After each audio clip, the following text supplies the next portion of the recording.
Hey, good morning. It's another one of our first fives. Today, we're in Mark chapter 7. I'm just going to get right into the text, but I will point out this kind of obvious thing early. It begins with a story about washing of hands. And I know in these days, we probably all need to wash our hands more, or maybe you're like me and some others that you maybe feel like you've washed your hands too much. But let's just read what Mark writes for us. Mark 7, verse 1. The Pharisees and some of the teachers of the law who had come from Jerusalem gathered around Jesus and saw some of his disciples eating food with hands that were unclean, that is, unwashed. The Pharisees and all the Jews do not eat unless they give their hands a ceremonial washing, holding to the tradition of the elders. When they come from the marketplace, they do not eat unless they wash, and they observe many other traditions such as the washing of cups, pitchers, and kettles. So the Pharisees and teachers of the law asked Jesus, "Why don't your disciples live according to the tradition of the elders, instead of eating their food with unclean hands?"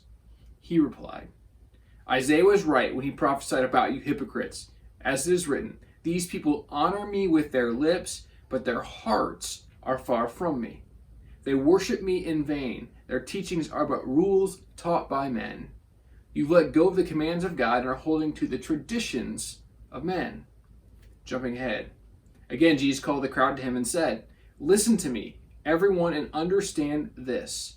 Nothing outside a man can make him unclean. By going into him, rather, it is what comes out of a man that makes him unclean." After he had left the crowd and entered the house, his disciples asked him about this parable.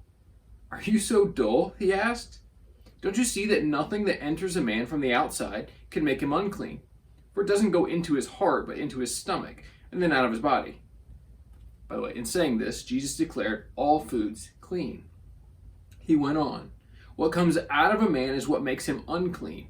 For from within, out of men's hearts, come evil thoughts, sexual immorality, theft, murder, adultery, greed, malice, deceit, lewdness, envy, slander, arrogance, and folly. All these evils come from inside and make a man unclean."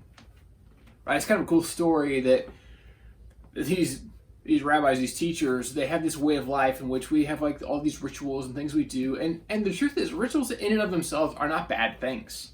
Sometimes they really do help us to reorient our life, to help us think about what we're doing. Right? I mean, there are things we do even in the life of the church that are ritualistic, right? Sometimes we'll stand for prayer. Why? Well, one, it wakes us up, let's be honest. But two, we often stand out of reverence that I want to be paying attention. And if I'm sitting sometimes, I might not be as wholly engaged as I would like to be. Or other times, we might even kneel or sit.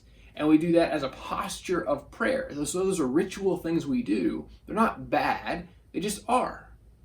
But if we're not careful, the ritual becomes the important thing, right? If I'm not standing, ooh, that's not good. Or if I'm not sitting, or if I'm not kneeling, that's not the point. Points are hard.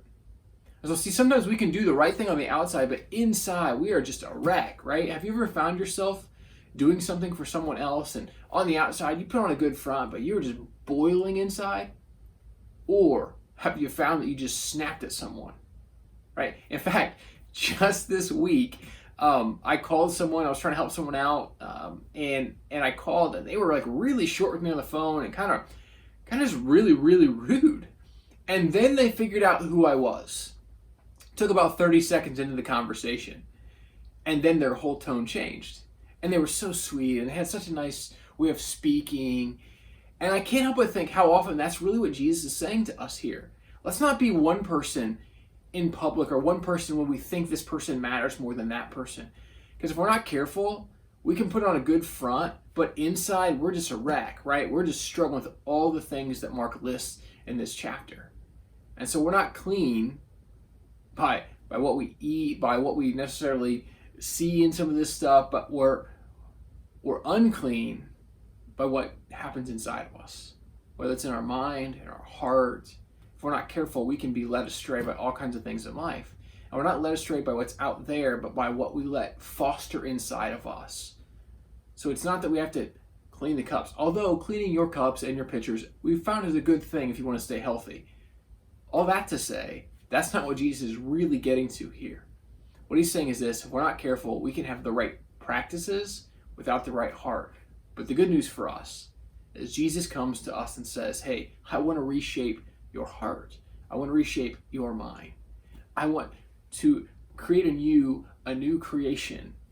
The old has gone, the new has come. This is what Jesus comes to offer us. And so today, may we rest in that. May we not just have the right activity outwardly, but may we spend time allowing God's Spirit to shape our inside, our heart, so it's clean as well. May you have a great day, and we look forward to connecting next time.